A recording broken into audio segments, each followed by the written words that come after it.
안녕하십니까 여러분. 강명도TV 자유조선을 시작하겠습니다. 새해 맞으면서 이 중국과 대만 이 양안 관계가 아주 급속도로 긴장 격화로 들어서는 모양새입니다. 시진핑 주석이 12월 30일 용시 신년사에서 CCTV로 방영했죠. 이 신년사를 하면서 대만을 반드시 조국 통일이라는 말을 써가면서 통일을 하겠다고 했습니다. 여기에 맞춰서 이 차이잉원 총통은 1월 1일 신년사를 하면서 중국의 오만한 이 군사적 행동을 반드시 저지할 것이라고 했습니다. 그리고 대만의 자유를 반드시 지켜낼 것이라고 했습니다. 이거 12월 31일 시진핑 주석의 이 신년사 연설이 끝나자마자 바로 1월 1일 꼭두 새벽부터 중국은 대만 방공 식별 구역으로 대거 전투기들을 진입시키는 또다시 군사적 도발을 감행함으로써 이 금년도 이 한 해도 2022년 한 해도 그렇게 양안 관계가 즉 중국과 대만 관계가 순탄치 않을 것임을 시사했습니다. 그 내용 제가 잠깐만 좀 들여다보도록 하겠습니다. 그는 이렇게 말했습니다. 조국의 완전한 통일을 실현하는 것은 양안 동포들, 중국과 대만이죠. 동포들의 공통된 염원이다. 이건 뭐 혼자만이죠. 대만 사람들은 중국식 공산당 독재 체제에서의 통일을 바라지 않죠. 전체 중화권 자녀들이 손을 잡고 앞으로 나아가 중화민족의 아름다운 미래를 창조하기를 진심으로 바란다. 즉 반드시 통일할 것임을 했습니다. 이에 반면 차이잉원 총통은 1월 신년 연설에서 우리는 주권을 굳게 지키고 자유와 민주주의 가치를 수호하며 자유를 지키겠다고 했습니다. 자유와 민주주의 가치를 수호하며 영토 주권과 국가 안보를 수호할 것이다. 인도 태평양 지역의 평화와 안정을 유지할 것이다. 대만을 사수함으로써 자유와 민주주의 진영 안에서 사수함으로써 이 대만 남중국해라고 일컬어지는 이 대만용에서의 이 항행의 자유를 보장하겠다는 이런 연설을 했습니다. 2월에 있는 동계올림픽이 끝나면 대만과 중국의 군사적 충돌은 불가피해 보입니다. 자, 이런 가운데 이 베이징 올림픽이 이제 한 달밖에 안 남았죠. 2월 7일 날 시작한다고 합니다. 한 달 앞두고 세계 국제 인권단체들이 중국을 맹비난하고 나섰습니다. 야, 저 정말 인권단체들 참 대단합니다. 국제 인권단체들 뭐 여러 나라죠. 뭐 독일, 프랑스, 영국 할 거 없이 인권단체들이 위구르 강제 노역 종식 연합 IOC의 베이징 올림픽 공식 의복 제조에 있어 강제 노동이 동원되지 않았음을 보장하고자 어떤 조치를 취하는지 설명하라. 이 목화는 가장 많이 생산한 데가 바로 위구르 신장 지역입니다. 이 신장 지역에서 나온 인권을 탄압하면서 만든 이 목화를 가지고 이 섬유를 가지고 제조한 이 올림픽 선수들이 입는 옷, 그게 거기서 만들지 않았다는 걸 증명하라고 하면서 올림픽의 IOC 유니폼 등을 공급하는 중국 안타 스포츠를 우려한다고 하면서 이 IOC에 납품하는 이 공식 이 스포츠 이 유니폼을 올림픽 유니폼을 이거 하지 말라는 거죠. 채택하지 말라고 지금 항의하는 겁니다. 중국의 유명 스포츠 의료업체인 안타는 지난해부터 국제인권사의 인권 탄압 규탄에도 이 규탄 계속해서 여러 나라들이 지금 이 위구르 신장 그 지역에 대한 그 인권 탄압 문제를 제기하고 있는데도 불구하고 계속해서 면화를 계속 사용할 것이라고 공개적으로 협박을 해왔다는 겁니다.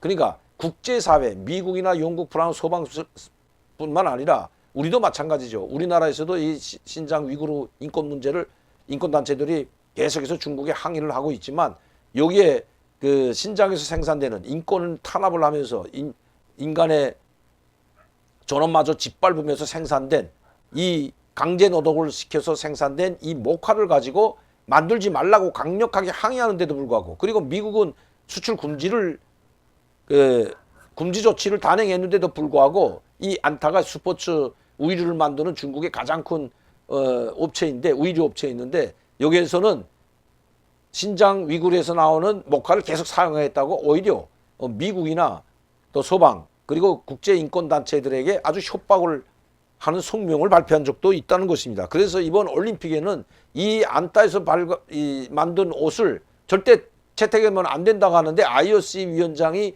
중국과 지금 가까운 이 바오죠. 이 바오라는 이거 위원장이 중국과 상당히 긴밀한 연관 속에 있기 때문에 상당히 가깝다고 알려져 있죠. 시진핑 주석이나 중국 정부와 가깝다고 알려졌기 때문에 총사퇴하라는 것입니다.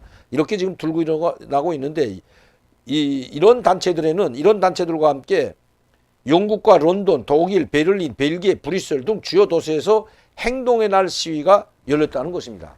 야, 이게 많은 소방 국가들이 이렇게 중국의 인권 탄압 문제를 빌미로 IOC를 압박하는 이런 시위를 연일 벌이고 있습니다. 중국 공산당이나 시진핑 주석은 이 올림픽을 계기로 해서 한 단계 더 도약한다고, 또 중국의 문명을 더 한 단계 발전시키는 그런 계기로 삼겠다고 했는데, 지금 이 인권 문제, 그리고 티베트 문제, 홍콩 문제, 대만 문제로 해서 곤욕을 치르고 있다는 소식입니다.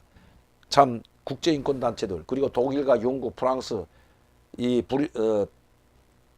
브뤼셀에서 열린 이 대규모 시위들을 보게 되면 거기에 참여한 분들 참 정말 대단한 것 같습니다. 외적으로는 국제인권단체들의 IOC 이제 올림픽 총사퇴를 비롯한 중국을 압박하는 그런 시위가 있는 반면에, 또 내부에서는 지금 2중 3중으로 곤란을 겪고 있습니다. 우한에서 시작된 지 2019년 12월 달이죠. 이 코로나 바이러스는 우한에서부터 시작됐다고 중국이 발표한 겁니다. 우한에서 이러한 이상한 폐렴이 발견됐다. 우한 바이러스에다가 WHO 세계보건기구에서 뭐 어느 한 지종 국가에 대한 뭐 그 이름을 하게 되면, 지종해서 하게 되면 안 된다 해가지고 만든 것이 코로나19라는 뭐 코비드19라는 이런 말을 이제 만들어낸 거죠. 원래는 우한 바이러스라고 했습니다. 그런데 이 우한 사태 이후에 중국은 1년 만에, 작년 2020년 지난 2021년 3월 4월에는 이미 중국은 제일 먼저 종식을 선언했습니다. 주사도 맞기 전에 철저한 봉쇄로 인해서, 여러분 아마 우한에서 여러분 그 코로나19 우한 폐렴이 생겨났을 때 굉장했습니다. 전국에서 중국 정부가 집중해가지고 우한에 병상을 만들었던, 컨테이너 병상을 수천 개 만들었던 건 아마 여러분들 보셨을 겁니다. 심지어 중국 그 소셜 네트워크 같은 이 인터넷 매체, 인터넷에는 이 글뿐만 아니라 사진들도 엄청나게 많이 올라왔었는데, 심지어 우한에서 문에 대못을 박는, 나오지 못하게 대못을 박는 이런 장면들도 많이 나왔던 겁니다. 그렇게 우한에 심각했죠. 엄청나게 많은 사람들이 죽어나갔는데도 불구하고 중국은 철저히 봉쇄하고 치료조차 제대로 해주지 않아서 많은 사람들이 초기에 죽어나갔죠. 이렇게 되자 중국은 뭐 우한을 완전히 몇 달 동안 봉쇄했을 뿐만 아니라 전 지역에 코로나 바이러스만 생기면, 즉 우한 바이러스가 생겨나기만 하면 다 봉쇄 전략으로 갔습니다. 그냥 봉쇄도 아니고 뭐 고리두기도 아니고 완전히 봉쇄해서 거리에 개미 새끼 한 마리 나오지 못하게 하는 봉쇄 정책으로 중국은 제일 먼저 코로나가 종식됐다고 선언했지만, 지금 또다시 코로나 바이러스가 창궐하기 시작했습니다.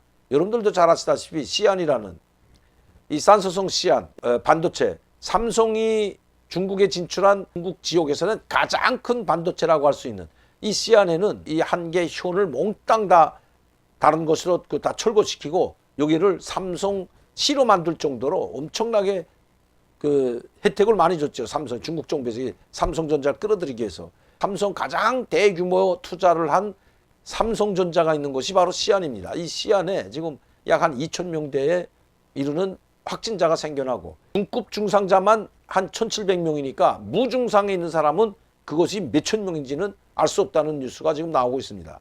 시안을 지금 한 달째 봉쇄하고 있습니다.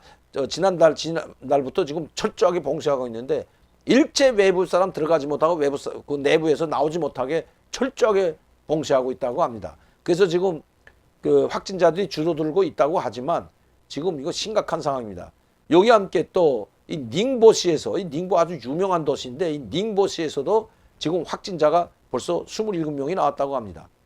닝보뿐만 아니라 단동에서도 확진자가 나오고, 지금 전국으로, 중국 전 지역으로 확진자들이 생겨나기 때문에 닝보에서 베이징으로 가는 비행기까지 모두 다 중단시키고, 다시 말씀드리면 확진자 한 명이라도 있는 그 지역 도시에서는 중국으로 가는 비행기까지 차단시켜 철저하게 봉쇄하는, 완전 봉쇄하는, 한두 명만 나와도 이렇게 봉쇄하는 것이 바로 중국 공산당입니다.